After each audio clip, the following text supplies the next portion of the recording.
Facebook friends. It is Tuesday evening. I just want to do a short thing, some news I want to share with you, some cool things. The title I put on this is on the spiritual power of listening. And by listening, I mean, of course, listening in the moment, but also listening over the long term. Because one of the things I want to talk about is a lot of times, and I mentioned this last night. Hope everyone's doing well too. I just wanted to say hello, good evening, beautiful evening here at the shore. But we're talking about on the spiritual power of listening. And especially listening, like I said, over the long term, because I spoke last night on sort of the anti-hustle message, on or the alternative to the hustle message, just sort of setting back, let things happen, let things unfold. Hey, Jeffrey, good to see you here, man. But I had some interesting events happen today, and they were related to listening very much over the long term. And I won't, I held something up for you to read last night, and I won't do it tonight. But here we go. I'm just sharing this little paperwork. This is my visual aid. And what this is my initial filing papers, my initial filing documents for my corporation of my limited liability corporation. Hey, Anthony. Yo, Tony, hello. Long time no see. These are the initial filing documents for my corporation for David Holzmer Consulting. And I'm going to share a little bit about this, but because these are significant in many ways. Of course, starting my consulting practice is a big deal, especially after, all the years that have gone into preparing for it. But there's something coming full circle here that is even more interesting. So I want to go back a little bit, just a little bit of a history lesson, and back about 20 years, and 1997. And I remember 1997. My life, in many ways, was very different than it is today. I was living in Cape May Courthouse. I was living on Kitty and we were married then. We were married a few years. We were living on Springers Mill Road, and we were living in this house that was we didn't have a lot of money. So we were renting this house. This house had so many problems. It had there was this huge oil spill in the back years before, and it always, oh my God, it was a mess. Anyway, my life, I was not doing social service. I was not in school. I was not, my life was in a very different space, not a real happy space, I can tell you. I had come back, I guess, from Indiana in 1990, and I'd worked a series of jobs in Cape May. I had started my own massage practice, I guess, in 93 or so. But by 97, I sort of knew I had sort of drifted out of that. I was not really fulfilled doing that work. I wasn't sure what I was going to do. I got involved in direct sales, and I did sort of okay with that for a while, but kind of like halfway through the process, I realized that I am not a direct sales kind of guy. That's not my rhythm. That's not my calling. And so I was I talked a little bit I did a blog post last night on liminality, the space of being betwixt and between. And that's very much where I was. And I didn't know, I knew what I didn't want. I didn't know what I did want. My life was sort of in this holding zone. I was still sort of doing direct sales through vitamins, multi-level marketing, and but not really making a lot of money. In fact, losing a lot of money, going into debt, and feeling very directionless, and feeling very much like it was a low point in my life, feeling very depressed a lot of the time, like what was I put on this earth to do? And the only thing that I knew that could lift the feeling of like despondency that I have, because there were points where my wife will tell you, I would get really angry sometimes, really angry at God, and I was really feeling very hopeless.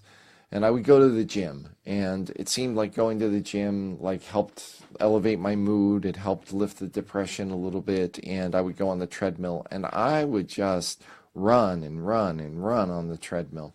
And I remember, and I used to listen to, this was the late 90s, I really started getting into the band, if anybody knows them, Radiohead. I started listening to the radio, to Radiohead. And there were certain songs that I would always listen to on the treadmill that would sort of like pump me up. And so I was on the treadmill one day, and I was listening to this song off their album, OK Computer, which, if anybody knows, is like an amazing album. Still, all these years later. And there is this line in the song that I had heard dozens, if not hundreds of times, but I'm on the treadmill one day, and I hear this line, and it just hit me like a ton of bricks. And it, and the line for the song is, "One day I am going to," no, one day I am gonna grow wings. Okay, just sort of saying, one day I'm gonna grow wings. Hey, Robbie, good to see you, man. One day I'm gonna grow wings. And for some reason, I don't know if it was a God moment, a revelation moment, but something hit me like a ton of bricks and said, do not, like, I sort of like, whoa, what's going on? And I went back and I played the song again. I heard that line, "One day I am going to grow wings." And I thought, there's something important. And I remember feeling this presence or this message going like, "Gonna grow wings is very important. Do not forget it." And I remember thinking like, one day I will have a very different life, and I will have a, I, this even chokes me up now. I'll have a business called Gonna Grow Wings. And so over the years, I won't take you through blow by blow, but and if you know me, you know that eventually I started working in social services. A few years after that, I started getting a master's degree. A few years after that, I started pursuing the PhD, and then just a few months ago, I finished the PhD, and I'm starting this new phase in my life doing consulting work. And at one point in the middle of all that, I had started a blog, and I thought, well, that's it. I'm supposed to have a blog, and I'm going to call the blog Gonna Grow Wings. And if you go www.gonnagrowwings.com, and it's not going to, gonna, Gonna, grow wings, Gonna Grow Wings. If you go to that blog or go to that URL, that's my blog. Still haven't been posting a couple things there lately, but anyway, that's not the point of what I'm sharing. The point of the story is that as I started to get into my research and contemplate starting a consulting practice, something told me that like the title "Gonna Grow Wings" for a consulting practice, it was just, not for me. It didn't feel right. And so anyway, I sort of moved on from all of that, and I wasn't even really posting on the blog all that much. And I said, well, that was an interesting phase. So anyway, I today had to go and register my business as an LLC, limited liability corporation. And I did it on LegalZoom, and I've used LegalZoom for other things. I like LegalZoom. LegalZoom's good. And so anyway, I was filling out the paperwork, and my consulting practice, if you've seen my card or other things, it's very simple. David Holzmer Consulting, real creative.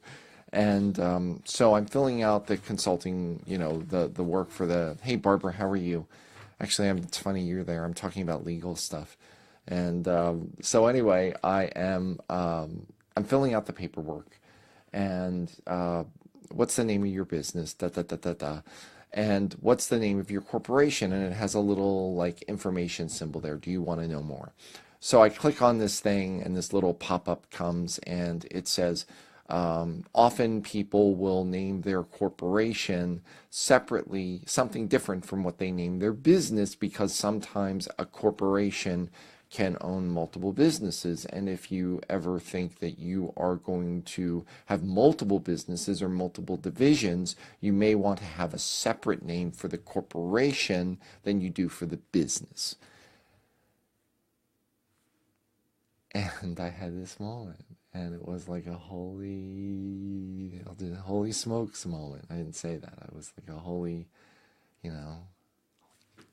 and So anyway, the name of my consulting practice is because it is David Holzmer Consulting, but I know in my heart that at a certain point my consulting practice is going to grow, or my interests are going to grow, or my influence is going to grow, and there'll be multiple arms of what I do besides consulting, writing, video, training, all of that. And I knew that I needed the name for my corporation, so today I filed the corporation paperwork for the corporation Gonna Grow Wings. So anyway, I wanted to share that because the title today is on the spiritual power of listening. And I won't go much longer. I've been going a while here. So, but I definitely got a message and way back in 1997. And that message that one day you'll have a business, it'll be called Gonna Grow Wings. I didn't know what it meant. I didn't know what kind of business it would be. But it's felt like I was getting some kind of deep, important communication. And it's almost like I held on to that like a fish hook. I was like a fish on a line. And that carried me for a number of years. And even after I had forgotten about it, there was this thing in me that said, one day I'll have a business and this is what it will be. And the thing about listening, and this is, again, I liken it back to the posting I did, or the video, sorry, I did last night, which was about just waiting, being patient, moving when it's right, but not forcing, not acting hastily, not rushing. And so there was a message that I got 20 years ago about the name of a business, and it was 20 years ago.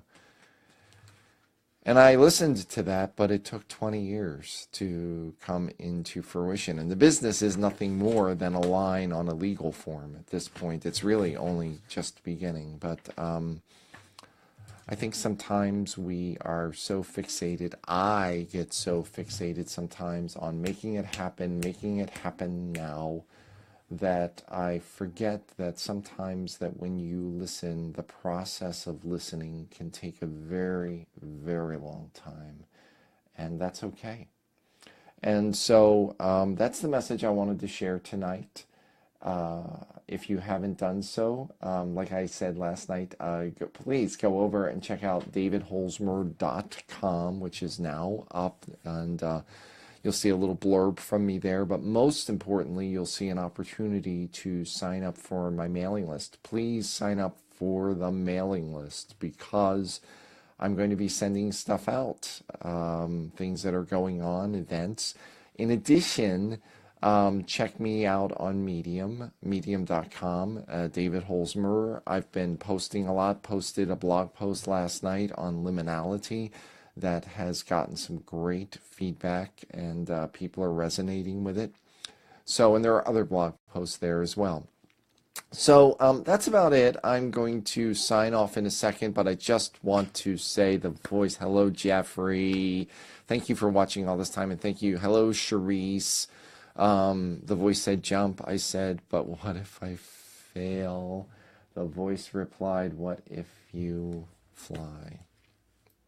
Felt like I was failing for a while, but I didn't know that I was just like in the takeoff, and the takeoff would take a number of years. Hey, Nick, how are you?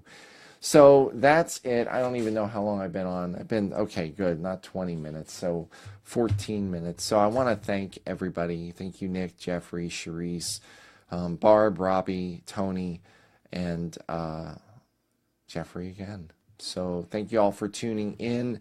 I'm not sure if I'll be going live again tomorrow night, but I am going to be trying to post a short blog post tonight on probably this, the power of listening and patience.